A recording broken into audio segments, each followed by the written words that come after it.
बानी पीटीआई की हिदायत पर पार्टी ओहदों में तब्दीलियां Rauf Hasan policy think tank के सरबराह मुकर्रर कर दिए गए हैं और वक्कास अकरम पीटीआई के मरकजी सेक्रेटरी इत्तलात होंगे। इस पर बात करने के लिए हमारे साथ मौजूद हैं हमारे आज के खास गेस्ट खालिद कयूम, सीनियर तजज़ियाकार। बहुत शुक्रिया हमें ज्वाइन करने के लिए। कैसा है आज के लिए? देखिए कि इस वक्त सबके सामने है, आप भी जानते हैं कि पाकिस्तान एक बदतरीन जो आइनी, सियासी और अदालती बहरान से जो है वो जिस तरह गुजर रहा है, और इसका नुकसान जो है वो ना सिर्फ पाकिस्तान को, रियासत पाकिस्तान को, बल्कि पाकिस्तान के 24 करोड़ अवाम जो हैं उनको भी जो है वो पहुंचेगा। और ये जो आइनी जंग है इस वक्त चल रही है अदारों के दरमियान, और इस जंग जो है ये फैसला कुन मरहले में दाखिल होगी, और अब इसका नतीजा जो है वो आने वाले चंद दिनों में ख़ास तौर पर अक्टूबर के पहले दूसरे हफ्ते में जो है वो निकलने वाला है। और यकीनन इस जंग में फिर जो है वो एक फरीक ने जीतना है और एक फरीक ने जो है वो गिरना है। और अगर हम देखें कि इस तरह की जो सूरत हाल है, इसको माजी की जो सूरत हाल होती है उससे भी मुआवजा किया जाता है। इसी तरह का एक क्राइसिस जो है, एक बहरान जो है वो हमने 97 में देखा था, जब नवाज शरीफ साहब वज़ीर आज़म पाकिस्तान थे और justice Sajjad Ali Shah supreme court of Pakistan के चीफ जस्टिस थे। तो उस वक्त भी अदलिया के अंदर जो है एक बदतरीन महाजराई और लड़ाई शुरू हुई, और जिसके नतीजे में फिर जो है वो जस्टिस सजाद अली शाह जो हैं उनके ख़िलाफ़ जो उनके साथी जजेस थे उन्होंने बगावत की, और उन्होंने अपने फैसलों पर अमल दरामद के लिए आइन के आर्टिकल 190 के तहत पाकिस्तान के रियासत के तमाम अदारों को खतूत लिखे, क्योंकि रियासत के तमाम अदारे और हुकूमत जो है वो आइन के आर्टिकल 190 के तहत सुप्रीम कोर्ट ऑफ पाकिस्तान के जो अहकामात हैं उन पर अमल दरामद के पाबंद होते हैं। लेकिन फिर हमने देखा कि सजाद अली शाह, जस्टिस सजाद अली शाह की मदद के लिए कोई अदारा ना आया। बिल्कुल। तो खालिद साहब, और फिर उनको तो इतने घर जाना पड़ा है। मैंने तो शुरू में ही आपको इंट्रोड्यूस करवा दिया था कि आप हमारे स्टूडियो में मौजूद हैं। ये बताइएगा कि इस वक्त इलेक्शन कमीशन और सुप्रीम कोर्ट के माबैन भी ख़त किताबत का सिलसिला जारी है। उन्होंने जायज़ा इजलास लिया, उसके बाद फिर से एक ख़त लिख दिया है। मखसूस नशिस्तों का मामला लटकता ही चला जा रहा है। किस तरह से देख रहे हैं? देखिए, ये दोनों जो अदारे हैं, सुप्रीम कोर्ट ऑफ पाकिस्तान और इलेक्शन कमीशन ऑफ पाकिस्तान, दोनों आइनी अदारे हैं, और दोनों अदारों की जाए पैदाइश जो है अब वो एक ही मकाम से हुई है, पार्लियामेंट से। और इसमें जो टकराव की इस वक्त सूरत हाल है, उसमें मैं समझता हूँ कि सबसे ज़्यादा जो दबाव का शिकार है वो इलेक्शन कमीशन ऑफ पाकिस्तान। और अब देखिए कि एक और वजाहत जो है वो इलेक्शन कमीशन ऑफ पाकिस्तान ने सुप्रीम कोर्ट ऑफ पाकिस्तान से जो 8 जजेस का फैसला है उस पर फिर एक दरख्वास्त जो है CM में फ़ाइल कर दी है कि हमें रहनुमाई की जाए। पहले भी कई बार रहनुमाई ले चुके हैं, और रहनुमाई मांगी गई है कि इस रहनुमाई के दरमियान तरमीम हो चुकी है, और हमें बताया जाए कि आया जो सुप्रीम कोर्ट का फैसला है मखसूस नशिस्तों के बारे में उस पर अमल किया जाए, या फिर स्पीकर कौमी असम्बली ने जो ख़त लिखा है उस पर जो है फैसला किया जाए। तो दोनों अतराफ से मैं समझता हूँ कि इस वक्त जो दबाव है वो इलेक्शन कमीशन ऑफ पाकिस्तान पर, और इलेक्शन कमीशन ऑफ पाकिस्तान जो है वो एक बज़ाहिर एक गैर फाल अदारा इस वक्त नज़र आ रहा है, कोई फ़ैसला करने की पोजीशन में नहीं है। और ख़ास तौर पर नशिस्तें जो मखसूस नशिस्तें हैं वो election commission of Pakistan supreme court of Pakistan के फ़ैसले की रोशनी में PTI को देने के लिए तैयार नज़र नहीं आता। इसी वजह से ये जो है वो तखीरी, मैं समझता हूँ कि हरबे जो हैं आप वो अख्तियार किए जा रहे हैं। सब जो पाकिस्तान तरीके इंसाफ वाले फिर वो इल्ज़ाम लगा रहे हैं ना इलेक्शन कमीशन पर कि ये तो पार्टी बने हुए हैं, तो क्या फिर इस सारे प्रेशर में इलेक्शन कमीशन जो है वो दुरुस्त फैसला कर पाएगी, या फिर जो मुख्तसर और तफसीली फैसले के दरमियान तरमीम हुई है उसकी रोशनी में फैसला किया जाएगा और मखसूस नशिस्तें नहीं मिलेंगी पाकिस्तान तरीके इंसाफ को? और ये जो बढ़ती हुई महाजराई है, जो इदारों की बात आप करें, जो टकराव है, इसके कितने संगीन नताइज आगे चल के भुगतना पड़ सकते हैं? देखिए, आज अब तक जो ट्रैक रिकॉर्ड है इस इलेक्शन कमीशन का, उसमें तो यही लगता है कि वो जो नया इलेक्शन एक्ट जो है बना है, तरमीमी एक्ट सामने आया है, उसके मुताबिक ही शायद वो फैसला करना चाहता है। लेकिन जो सुप्रीम कोर्ट ऑफ पाकिस्तान का जो फैसला है, उस फैसले का भी एक इलेक्शन कमीशन पर खौफ है। और उन्हें ये भी याद है कि इसी अदालत ने जब 19वीं तरमीम आई थी, आपको याद है, और जब 18वीं तरमीम मंजूर हुई और उसके नतीजे में फिर नून लीग की तरफ से और उस वक्त के चीफ जस्टिस इफ्तिखार मोहम्मद चौधरी ने मिलकर दबाव डाला और फिर 19वीं तरमीम की गई और जजेस को बाख्तियार किया गया, जजेस को तकर्री के इख्तियारात दिए गए और फिर हमारी अदलिया इतनी ताकतवर हो गई उस तरमीम के नतीजे में कि फिर एक मुंतखब वज़ीर आज़म सैयद यूसुफ रज़ा गिलानी को तौहीन अदालत में जो है वो घर भेजा गया। तो इसी तरह का खौफ मुझे लगता है कि इलेक्शन कमीशन को भी जो है वो नज़र आ रहा है, जिस वजह से वो जो है वो स्पीकर कौमी असम्बली का जो ख़त है, उस ख़त की रोशनी में भी फैसला करने से थोड़ा घबरा रहा है। तो अभी आपने जो 1997 का भी हवाला दिया और उससे पहले हमने देखा कि साबका दौर हुकूमत में साबिक चीफ जस्टिस के दौर में भी ये ऐसा ही हुआ था। और हमारे जो मोअज़्ज़ज़ जज हैं सुप्रीम कोर्ट के, हमारे चीफ जस्टिस हैं काजी फ़ाइज़ ईसा साहब, वो भी पार्लियामेंट में अकेले गए थे। उस वक्त भी ये सारी सूरत हाल बनती हुई नज़र आ रही थी। अब ऐसी कोई सूरत हाल आपको नज़र आ रही है, क्योंकि जिक्र तो एक जज का मुसलसल जारी है। देखिए कि पिछले जो चीफ जस्टिस पाकिस्तान थे, जस्टिस उमर अता बंदियाल, उनके दौर में भी अदलिया के अंदर तकसीम थी और उस तकसीम में हमारे जो इस वक्त चीफ जस्टिस पाकिस्तान हैं, उनके ख़िलाफ़ जो रेफरेंस दायर हुआ था उनको फ़ारग करने के लिए, उस रेफरेंस में ये जो मौजूदा जो इस वक्त सीनियर तरीन जज हैं और चीफ जस्टिस पाकिस्तान बनने जा रहे हैं सैयद मंसूर अली शाह और उनके साथी जजेस ने जो है वो चीफ जस्टिस पाकिस्तान कादी फ़ाइज़ ईसा के मौक़िफ़ की हमायत की थी। और उसके नतीजे में ये जो जजेस थे सैयद मंसूर अली शाह के साथी जजेस, इनको जो है उसमें कामयाबी हुई और चीफ जस्टिस पाकिस्तान कादी फ़ाइज़ ईसा के ख़िलाफ़ रेफरेंस जो था वो गैर मौसर हो गया।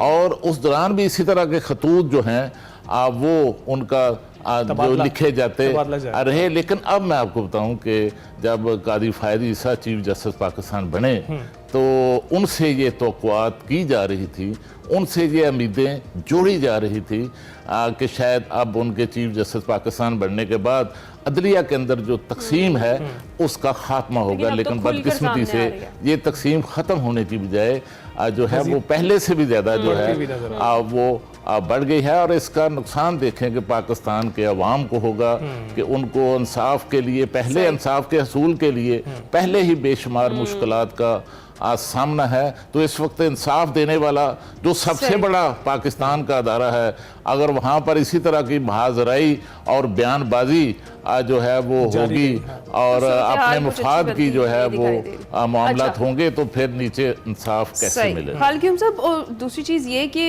जिस तरह से भी हम बात कर रहे थे आईनी तरमीम के हवाले से, एक मुसविदा पाकिस्तान तहरीक इंसाफ और मौलाना मिलकर कुछ तैयार कर रहे हैं, वो लाया जाएगा। दूसरी जानिब पाकिस्तान पीपल्स पार्टी को देखा जाए तो वो बज़िद हैं कि आईनी अदालत का क़याम होकर रहेगा, क्योंकि उस चीज़ पर प्रेशराइज़ कर रहे हैं और बार बार इसी पर बात करें। आपको लगता है कि पीपल्स पार्टी दीगर जमातों को राज़ी करने में टाइमली कामयाब हो जाएगी आईनी अदालत के क़याम के हवाले से, और क्या मौजूदा वक्त की ज़रूरत है आईनी अदालत का क़याम? देखिए, आईनी अदालत एक ऐसा फैसला था चार्टर ऑफ डेमोक्रेसी में कि उस वक्त भी जो तमाम सियासी जमातें थी उनकी तरफ से इसकी तायद की गई, हत्ता कि PTI भी इसके ख़िलाफ़ नहीं थी, JUI भी इसके हक़ में थी, हमारे वकला जो बड़ी तंजीमें हैं, supreme court bar, Pakistan bar council, वकला की तरफ से ये मुतालबा था। और ये कोई बड़ी अच्छी मैं समझता हूँ कि एक फ़ैसला है, लेकिन इसकी टाइमिंग जो है उस पर जो है वो एतराज़ात हैं, तहफ़्फ़ुज़ात हैं। और इसमें चीफ जस्टिस जो होंगे आईनी अदालत के, उनकी तकर्री का जो तरीक़ाकार है उस पर जो है वो इख्तिलाफ़ है।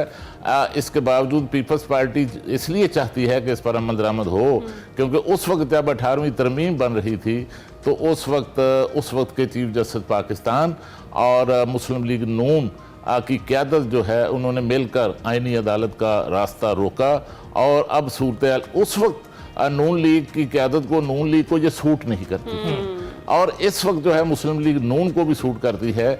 इसलिए हुक्मरान इत्तेहाद में शामिल जमातें भी चाहती हैं कि इस पर जो है अमल दरामद हो जाए। और दूसरा मैं आपको बताऊं कि पीपल्स पार्टी की एक कोशिश ज़रूर है। देखिए, उनका ये क्रेडिट है कि उन्होंने आईन पाकिस्तान दिया और मुतफ़िका आइन दिया, और 18वीं तरमीम मुतफ़िका दी, और बाकी भी कोई तरमीम जो है उन्होंने, हत्ता के 97 में नवाज शरीफ साहब के साथ बड़ी बदतरीन महाजर आई थी, और पीपल्स पार्टी की सिर्फ 16 नशिस्तें थी कौमी असम्बली में, लेकिन जो उस वक्त तरमीम की गई 58(2)B का खात्मा था, जिस तरमीम में पीपल्स पार्टी ने उनका साथ दिया।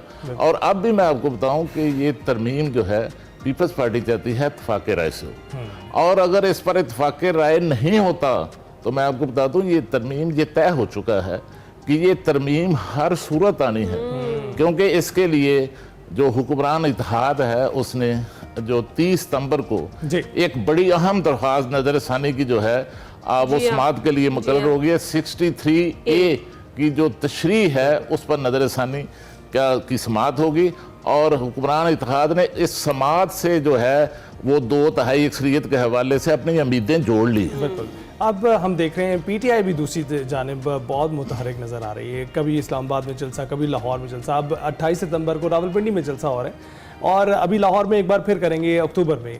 तो ये बताइएगा कि ये जो जलसे जुलूस इस वक्त पीटीआई की जानिब से हो रहे हैं, जो मकासद इनके हैं वो हासिल हो पाएंगे? देखिए कि मकासद तो आगे चलकर पता चलेगा कि पीटीआई किस कदर हुकूमत पर जो है वो दबाव बढ़ाने में कामयाब होती है, ये आने वाला वक्त बताएगा। लेकिन एक कामयाबी पीटीआई को ज़रूर मिली है कि वो बड़े तवील अरसे से, ख़ास तौर पर 9 मई के बाद से जो कोशिश कर रहे थे कि वो बड़ा जलसा किसी शहर में, ख़ास तौर पर लाहौर और इस्लामाबाद में करने में कामयाब हो जाएं। तो मैं समझता हूँ कि ये जो जमूद था वो जमूद तो पीटीआई तोड़ने में कामयाब हुई है, और अब उनको बार बार जलसों की दरख्वास्तें इसलिए दे रहे हैं कि अब उनको यकीन हो चुका है कि बानी पीटीआई की अदम मौजूदगी के बावजूद, जेल में होने के बावजूद, को बड़ी जो है पीटीआई जो है वो बड़ा शो किसी भी जगह पर जो है वो कर सकती है, और उनके कारकुन जो हैं वो जहाँ भी जलसा होगा वहाँ आने के लिए तैयार हैं। इसलिए अब वो चाहते हैं कि लाहौर का जो पिछला जलसा था उसमें जो बदमज़गी हुई, और जलसा जो है वो उसमें लीडरशिप नहीं पहुंच सकी, और कुछ लोग जो हैं वो कारकुन दूर दराज इलाकों से नहीं पहुंच सके, तो अब उनकी कोशिश है कि लाहौर के अंदर कोई इससे भी बड़ा शो करने की जो है वो कोशिश की जाए। और आपको याद होगा कि लाहौर के अंदर जो पीटीआई ने 2011 में मनारे पाकिस्तान जलसा किया था, उस जलसे से ही जो है वो पीटीआई जो है उसकी ताकत साबित हुई थी, मोमेंटम जो है वो बना था। लाहौर में होने वाले, लाहौर में जो सियासी शो होते हैं, सियासी जलसे होते हैं, उनका इम्पैक्ट फिर पूरे पाकिस्तान की सियासत पर सही है। और खालिद साहब, कल हमने देखा एक बयान रऊफ हसन का पहले सामने आया, जिसमें वो बात कर रहे थे कि हर सूरत इस्टेब्लिशमेंट के साथ इंगेज करना चाहते हैं, लेकिन उसके बाद एक हमने तब्दीली भी देखी कि रऊफ हसन को पॉलिसी थिंक टैंक का सरबराह लगा दिया गया, और उनकी जो जगह है वो शेख वकास अकरम को दे दी गई। क्या ये बयान की वजह बना कि क्योंकि खान साहब तो पहले ही बता चुके हैं, कह चुके हैं कि पाकिस्तान तहरीक इंसाफ अब किसी से मुज़ाकरात नहीं करेगी, और फौज से भी बात नहीं करेगी, इस्टेब्लिशमेंट से भी बात नहीं करेगी। तो बानी तहरीक इंसाफ का ये बयानिया, और अगर क़यादत ये डायरेक्शन ले रही थी, क्या इस तब्दीली की वजह वो बनी? और फिर आपको क्या लगता है इन दोनों चीज़ों में तजाद क्यों है, मतलब बानी पीटीआई के बयानिए में और उनकी बात में, और जो क़यादत जो है वो बात कर रही है उसमें? देखिए, बानी पीटीआई और पीटीआई की क़यादत का जो बयानिया है मुज़ाकरात के हवाले से, बातचीत के हवाले से, कोई दो बयानिए नहीं है, एक ही बयानिया है। अच्छा। बानी पीटीआई भी और पीटीआई की क़यादत भी हर सूरत जो है वो मुज़ाकरात चाहती है, लेकिन मुज़ाकरात वो सियासतदानों से नहीं चाहते। मुज़ाकरात वो उन हलकों से चाहते हैं, उन ताकतवर हलकों से चाहते हैं जो फिलहाल उनसे मुज़ाकरात करने के लिए आमादा नहीं है। खान साहब तो कह रहे हैं उनसे भी नहीं करेंगे हम बात।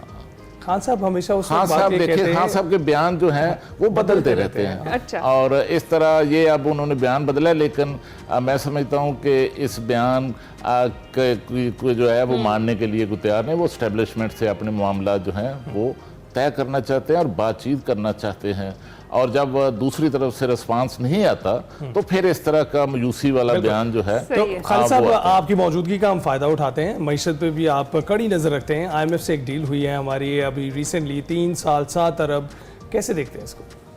देखिए, ये पाकिस्तान की तारीख का सबसे बड़ा IMF का पैकेज है, $7 अरब का। लेकिन इस $7 अरब की इस बड़े पैकेज की कड़ी शराइत पाकिस्तान ने कीमत भी सबसे बड़ी अदा करनी है। और ये कीमत जो है वो एक तरफ तो ज़ाहिर है हुकूमत और हुक्मरान जमात जो है वो अदा करेगी और कर रही है, और लेकिन इसके साथ असल कीमत जो है वो पाकिस्तान के 24 करोड़ अवाम ने अदा करनी है। आपने देखा कि किस तरह इस रवा माली साल का जो बजट था उसमें IMF की शर्त पर 3500 अरब रुपए का जो है वो टैक्सों में रिकॉर्ड इजाफा किया गया, और इस साल, इस माली साल में पाकिस्तान का जो टैक्सों का हदफ है वो 12,900 अरब रुपए है। और इसमें भी जो इस वक्त सूरत हाल ये है कि जो पिछले 2 माह हैं इस माली साल के, उनमें जो हदाफ थे टैक्सों के वो पूरे नहीं हो सके। और अब ये भी खबरें आ रही हैं कि टैक्सों का साइज बढ़ाने के लिए, टैक्सों की वसूली बढ़ाने के लिए मिनी बजट भी आ सकता है।